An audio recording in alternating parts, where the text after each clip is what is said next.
The man behind the curtain is a priest. The curtain obscures the fact that what you're looking at is a religion, and everyone comes away thinking that it's a science.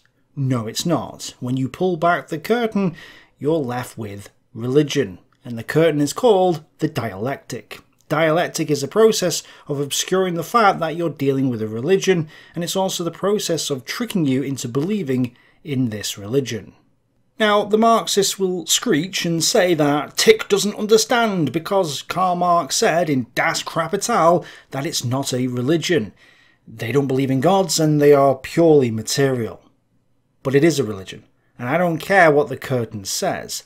It's a religion, and I'm going to prove it. But it's not just Marx, it's Mosley, Mussolini, and Hitler as well. They all believe in this religion, and they all use the dialectic to obscure the fact that it is a religion. The dialectic explains why, when you read their books, a lot of the time it sounds really strange. When you're reading Das Kapital or Mein Kampf, you're thinking, why has he written it like that? Why is he not using normal language? And the dialectic explains it. Anyone who believes in the dialectic writes really badly, and the reason why is because their objective is not to explain, it's to obscure. They are the curtain that pulls itself in front of the priest. So, in order to explain this, I have to remind you of what this religion is. James Lindsay has once again explained this brilliantly in a series of lectures on YouTube. I will post links to those lectures below. They are by far the best explanations I've seen of this, so I'm going to encourage you to watch them at the end of the video to get another perspective on this. So let's just start from the foundations. The faithful of this religion believe that there is a true God that's not material, it's not physical, it's purely spiritual. It's the absolute idea, or the spirit, or whatever you want to call it. But they also believe that there was a split in the heavens, and from this split you get shards of the true God cast into the ether. The demiurge, the devil, then creates the material realm, this world we inhabit, as a prison for the shards of the true God. So if you think about the Matrix, we're all in this fantasy world that's not real, we just think it is, and Agent Smith, the demiurge, is trying to prevent us from realizing what we are. We are God.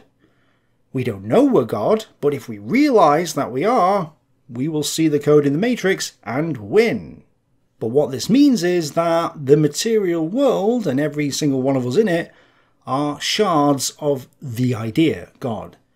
And God's purpose, our purpose, is to come back together as one and realize that we are God. In effect, God is trying to remember that he is God. So how do we remember that we're God? Well, the way we do that is through understanding, knowledge, divine gnosis, that God is non-material. He's therefore purely an idea, the idea. So we need knowledge, divine gnosis, of this idea. Hence, the religion is called Gnosticism, or maybe Hermeticism, which is similar. When we realize that we are God, that part is gnosis, and our pursuit of knowledge will lead us to the idea, so our objective is to acquire knowledge of God, Gnosticism. And how do we gain this knowledge of God? Through the dialectic. The dialectic presents itself as logic, it presents itself as a science. It is neither, it is alchemy, it is magic, it is nonsense.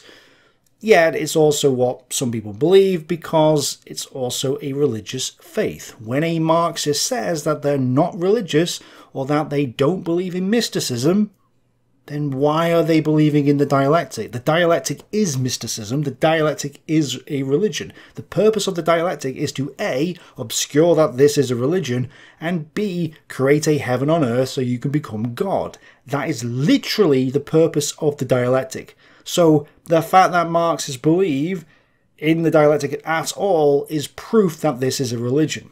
Marx may have denied it and claimed otherwise, but his actions speak louder than words. The dialectics believe that the unification of God will occur at the end of history. Because once God is created, once all the shards become God again, then there's no need for history. But what is history? History is the study of the human condition via the records of the past. It is not the study of the past itself, it is the study of the records of the past, which is not the same thing. But even if it was the study of the past, it's definitely not the study of the future.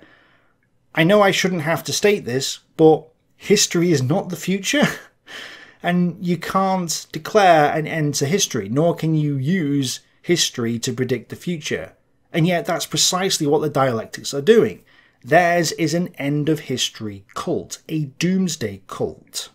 Some technical terms: apocalypticism, a religious belief that the end of the world is imminent, and the word eschaton is the technical term for the end of the world or the end times.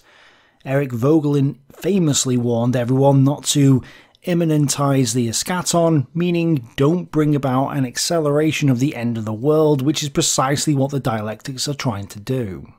Let's take Marxism as an example. Stalin, in his book Dialectical and Historical Materialism, explains that the purpose of the proletarian party is to take action to destroy the reactionary forces, seize the means of production, and thereby accelerate the process of history. The others have the same idea too, and we'll come back to them a little later. So, the purpose of the process of the dialectic is to get to the end of history and unite as God. That's why, when Marx or anyone else claims that they're not a religion, they're talking out their rears. What they're trying to do is immanentize the eschaton. They're trying to bring about the end of history. I mean, how is that not a religion? They say they're trying to get to a utopia, but then claim it's not a utopia.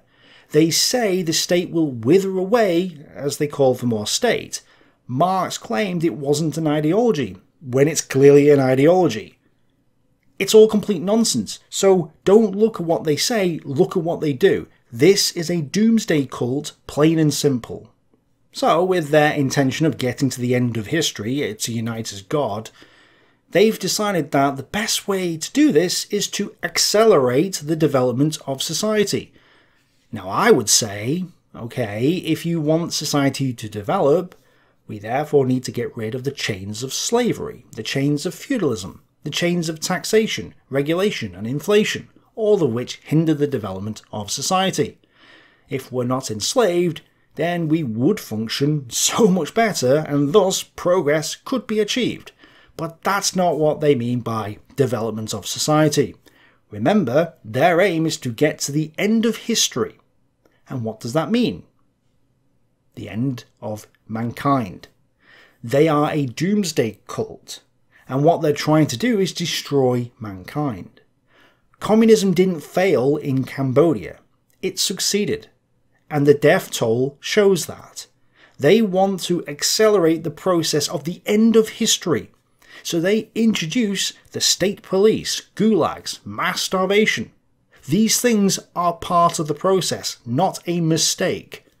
This is where I disagree with James Lindsay, who said these things were mistakes. But by reading someone like Stalin, their intent becomes obvious. 5 main types of relations of production are known to history: primitive communal, slave, feudal, capitalist, and socialist. So we were all frolicking free in the Garden of Eden during primitive communism, then we had the fall and all became slaves, but we've started to free ourselves, going from slavery to feudalism and feudalism to capitalism. We were, at least up to a point, getting freer. But what's the aim of the communists? To get us back to communism, to send us back to the Garden of Eden. So how are they going to do that? Well, it stands to reason, if we were freeing ourselves as we were going forward through history, then to go back through history, we'd have to do the opposite. We'd have to be enslaved. So first they'll implement a totalitarian socialist state, then we'll have the rapture, and the state will wither away at the end of history. But of course, mankind will wither away along with it, and the survivors, the priests of the cult, will end up back in primitive communism. They'll end up back in the Garden of Eden and close to God again. It's all nonsense. The objective is not to bring about paradise for everyone, it's to bring a return to paradise for the priests only, because They know there's only so much room in the Garden of Eden. So the deaths and starvation and the camps are all part of the process of accelerating the destruction of society. In broad outline, the Asiatic, ancient, feudal and modern bourgeois modes of production may be designated as epochs, marking progress in the economic development of society. The bourgeois mode of production is the last antagonistic form of the social process of production. But the productive forces developing within bourgeois society create also the material conditions for a solution of this antagonism. The prehistory of human society, accordingly, closes with this social formation. Let's just put that in plain language, because he doesn't speak normal. He thinks that history hasn't yet started. The prehistory of human society is the current era we are living in now, because we haven't developed the true socialist society. We haven't got to God. So history hasn't even started yet. It's total nonsense. History is the study of the records of the past. It has nothing to do with the formation of some mystical society. Just imagine how demented a mind you must have to come up with this nonsense. So now we understand their aims, we have to realise that the priests can't do this alone. They must convince people to join the cult before they destroy us all. And how do they do that? They trick them. Now, I've got to explain this. I was a socialist back in the day, but I wasn't a Marxist. I had a keen eye for history and understood that Cambodia, China and the Soviet Union were bad, and I understood that communism had failed. I had read George Orwell, who is still my favourite fiction author, but I was misled into believing that the workers needed external help to save them from capitalism, and that help would come from the state. So I was a moderate socialist for practical reasons, and had never bought into the Marxist ideology. So I never became a dialectic. I wasn't in the cult. Therefore, I can't explain why anyone would fall for this. I'm sure there are reasons why, and I'm hopeful that there will be an ex-dialectic somewhere in the comments who can explain to us how they got in it and what it's like to be, see the world from the point of view of a dialectic. But I can't explain the trick. All I can do is explain to you the dialectical confusion and take some guesses as to why someone would fall for it. So that's what I'm going to do right now.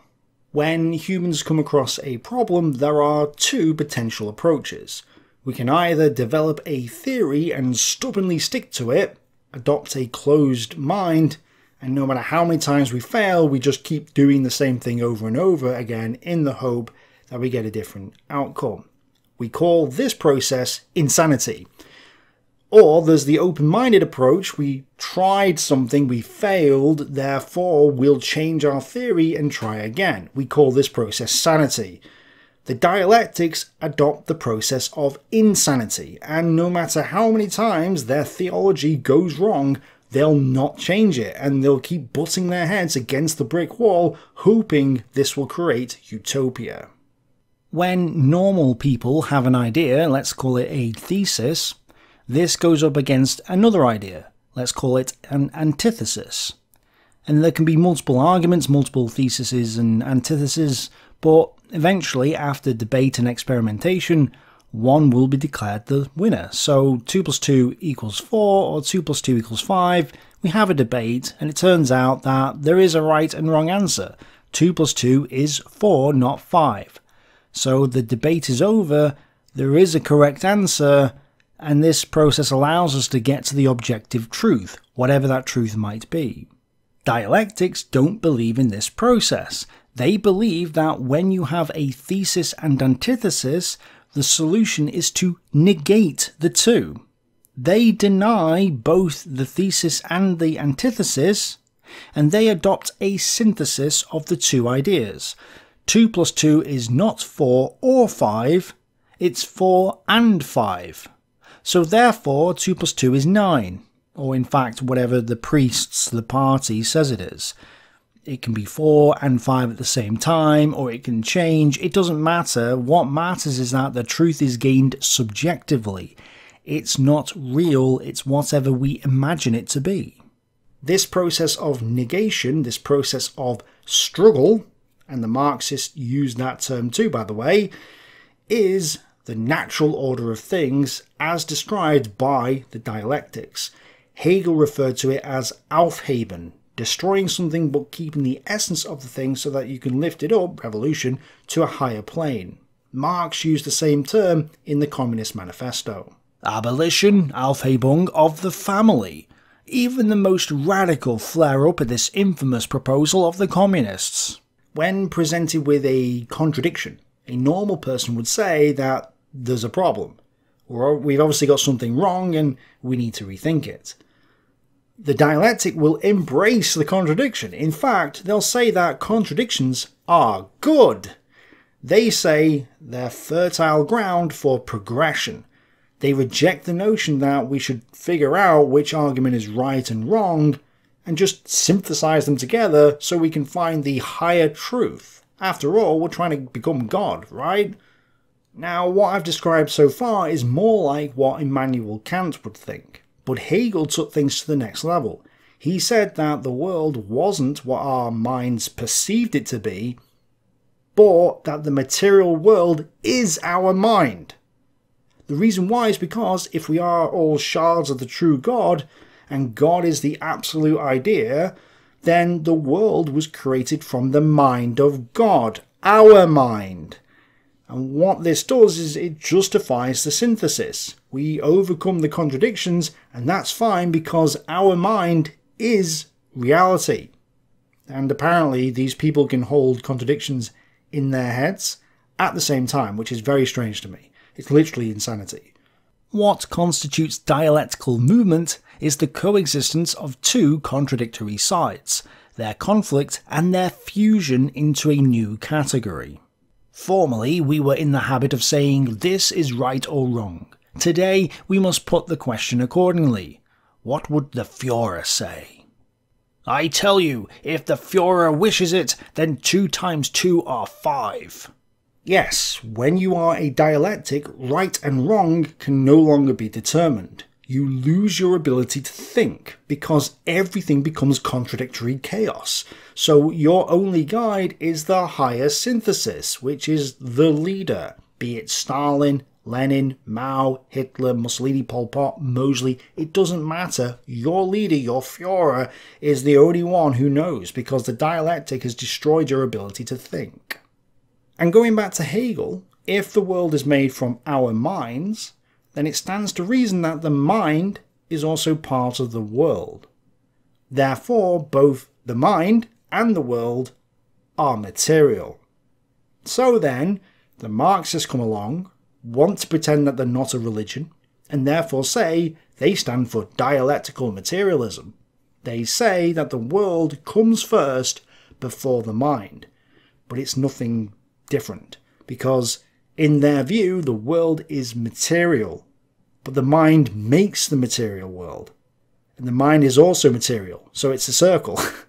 They call themselves materialists because they believe that the mind is material. It doesn't matter where they start because they end up in the same conclusion. Therefore, they're not dealing with material things, they're dealing with fantasy. They've negated the real and embraced the actual, which is whatever their minds have dreamt up. Hence, socialism is converted from a dream of a better future for humanity into a science. And I know the Marxists will screech and say that Marx said this isn't what he did. He claimed he demystified the dialectic from Hegel. But it doesn't matter what Marx said, it matters what he did. He didn't kick out the priest, all he did was draw the curtain so you can't see the priest behind it. And it's literally in the name. Dialectical materialism. Dialectic, mind, and materialism, reality. Mind, reality. Reality of the mind. It's literally in the name. However, the reason why the Marxists don't view it as mysticism is because they say that the dialectical method moves us from the abstract to the concrete. The reason why is because They are going from the spiritual mind to the material realm, which was created by the mind. So they're going from the fantasy to the real, from the idea to the mundane. However, by confirming that they are going from the abstract to the concrete, they're admitting that they've started in the spiritual realm and have gone from that to the corporeal. Therefore, far from being non-mystical, they've brought God down to earth. It's still religion because spirituality is at the heart and soul of it. And Marx took Hegel's historicism and did the same thing, this time using economics as the basis for his study of society. But he went beyond this. The reason they were studying society was so they could discover laws that could be used to predict the future. Marx claimed that they would eventually get to communism, but he could only make this claim because he had supposedly studied the dialectical processes of society, and this gave him the special Gnostic power to say how things will proceed from here on. Now, he got it wrong because he based it all on the now defunct Labour theory of value, but it doesn't matter because millions of Gnostics continue to believe in the lie, and this, to me at least, should be the wake-up call to all dialectics, Marxists and third positionists listening to this. If you cannot predict what I'm going to have for breakfast tomorrow, then you can't predict the future of humanity. Nobody can predict the future, and the fact that you think you can is an indication that you've fallen into a cult. So it's time to take the red pill, it's time to wake up and get out of the matrix. We live, necessarily, in a society of continual and unending change. Change that can never be precisely charted in advance. But how are they thinking that they can predict the future? Well, what they say is, we have this thesis, antithesis and synthesis, and the synthesis is higher than the other two. This then becomes the next thesis. There is yet another antithesis to this new thesis, and thus another synthesis again. And so what we're doing is constantly moving higher and higher and higher towards God. Hence the word progressivism, which is progress towards God. Now, it's progress into the land of Looneyville, West Virginia. And so we can't really call this progression at all. We've got a synthesis after synthesis, in other words, a wrong answer after wrong answer building up on top of one another in a giant pyramid of stupidity, the state. And what we're left with is one giant stinking pile of dung. Nonetheless, they call this progress. No, it's nonsense. However, this nonsense allows them to say, okay, down the line, this will happen, then this will happen, etc. And it's nothing more than a trick of the mind. It's a blatantly obvious fallacy. It's a trick, it's a trap, snake oil, an illusion. They are trapped in the wizard circle, the Gnostic snake that eats its own tail. Once you're in the circle, it's hard to come out of it. However, going back to the theory, there's two concepts that we need to discuss. One is dialectical materialism, and the other is historical materialism. Dialectical materialism is when the people bring about new social ideas which turn into political ideas.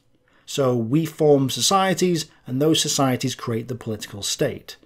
And the purpose of the Marxists is to accelerate the process to bring about the revolution, which takes us to the next step in the chain of progress towards the end of history. Again, the immanentizing the eschaton.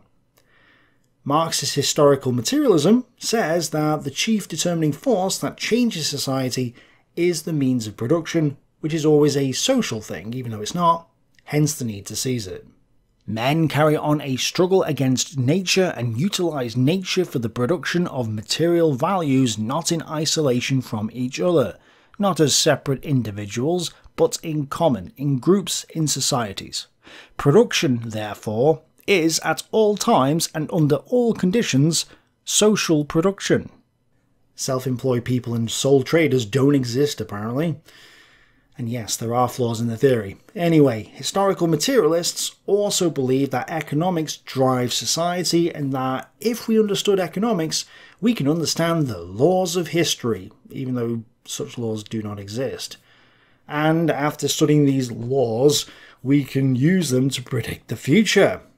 Which is simply another way of saying they're practicing divine revelation, Gnosticism. There are a ton more flaws in the theory, but there's no need to get into them all here. You can pick this apart all day and the dialectics will just resort to calling you names, so it's a pointless endeavour. What matters is that the Marxists, the Fascists and the National Socialists all believe in the dialectic. This is where Hitler's struggle idea comes from. The struggle is the dialectic. It's the negation of the thesis and antithesis. For the Nazis, just like the Marxists, the world was in constant movement or constant flux as it moves towards the end stage of history.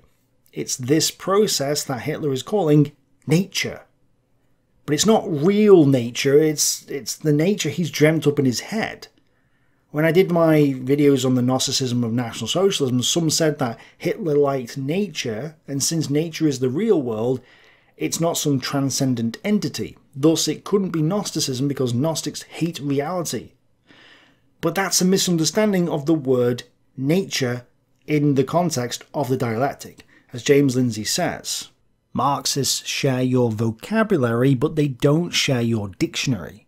In fact, what really drives people towards cults is language, says linguist Amanda Montel.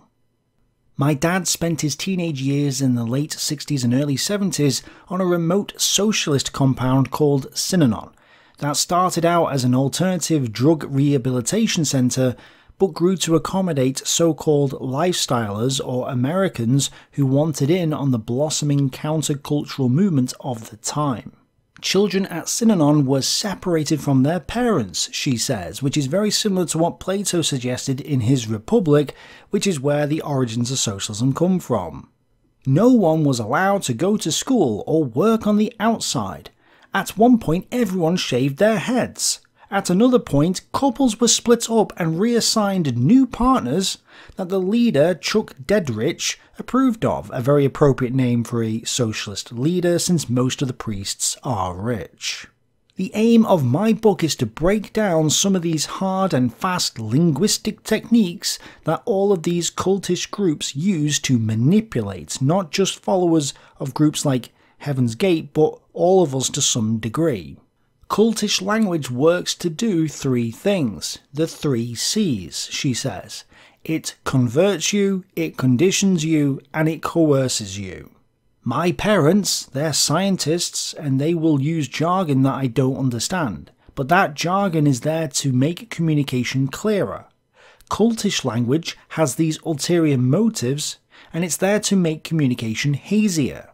It's there to divide people, to shut down independent thinking. And that's how you know that language is cultish, when it causes strong emotional response, but you yourself have trouble translating what it is that you're saying. Questioning, scrutiny, pushback. These are the enemies of any cultish group that wants to remain an unchecked power.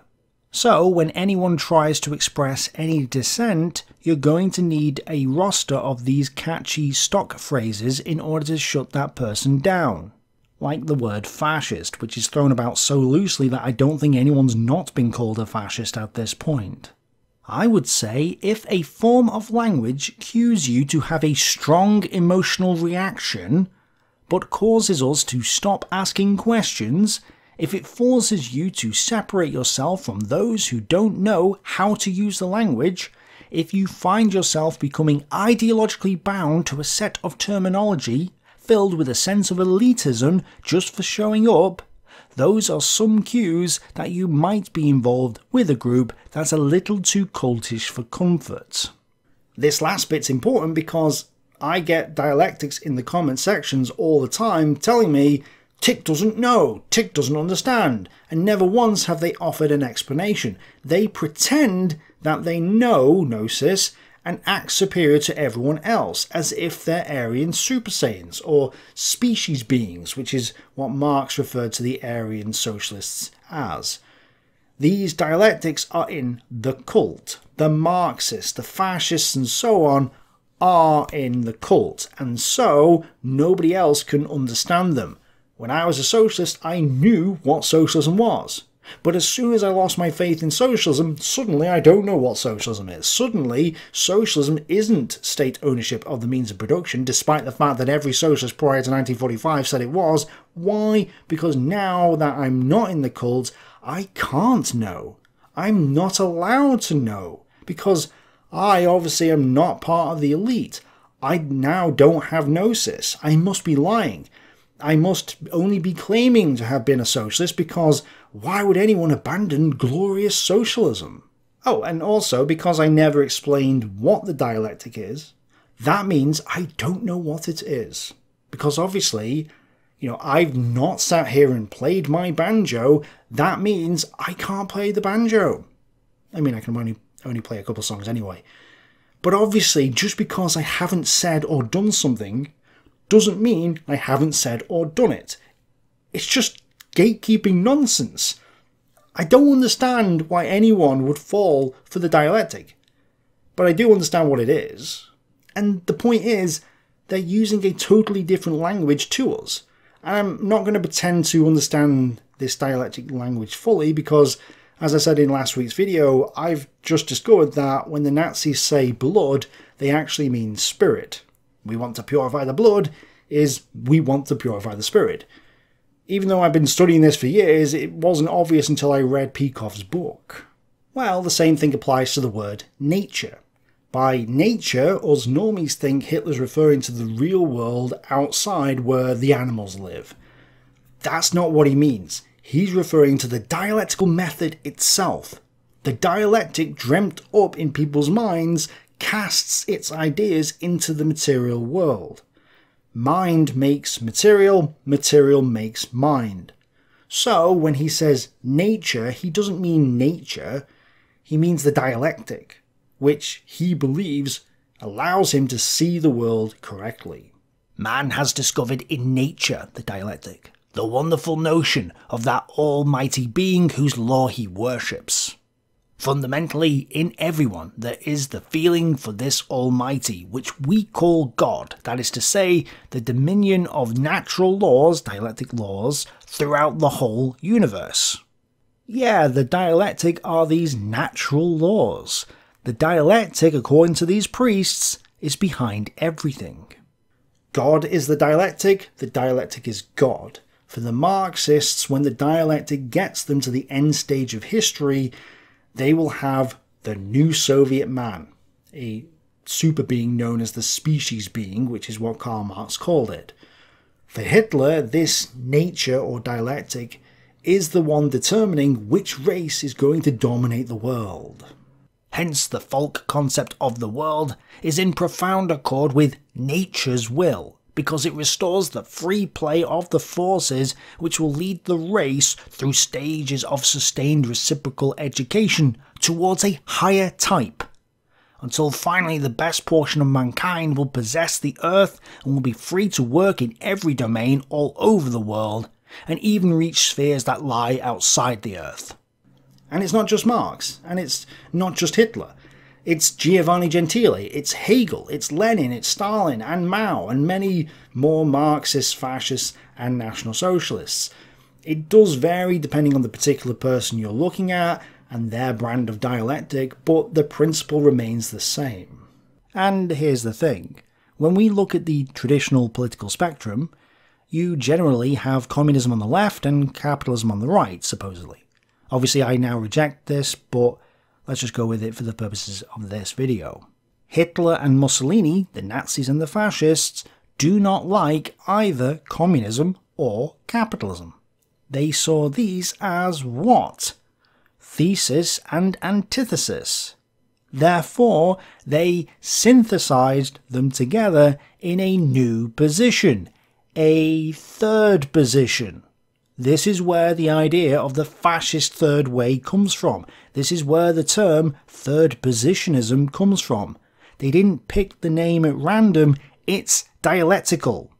And here's the deal. If you believe in the dialectic, then the third position is the future. They are the synthesis. The Nazis and the fascists are the synthesis. So if you're a dialectic and you believe in this nonsense, You have to stop being a force of reaction, which is what the Nazis will call you, and get in line with the Nazis and fascists. You have to become a Nazi and fascist if you want to progress towards your end goal. You made your bed, and now you're going to sleep in it. And if you want to know why we have so much racism and genderism on the left, with all this nonsense coming out from them, and why Klaus Schwab is talking about stakeholder capitalism, which is just another name for fascism, the reason why is because they've realised this. Some Marxists have finally realised that their future, according to the dialectical religion that they worship, is third positionism, and so they're embracing it. China has already gone that way, the European Union seems to be moving in that direction too, as does Canada and the United States.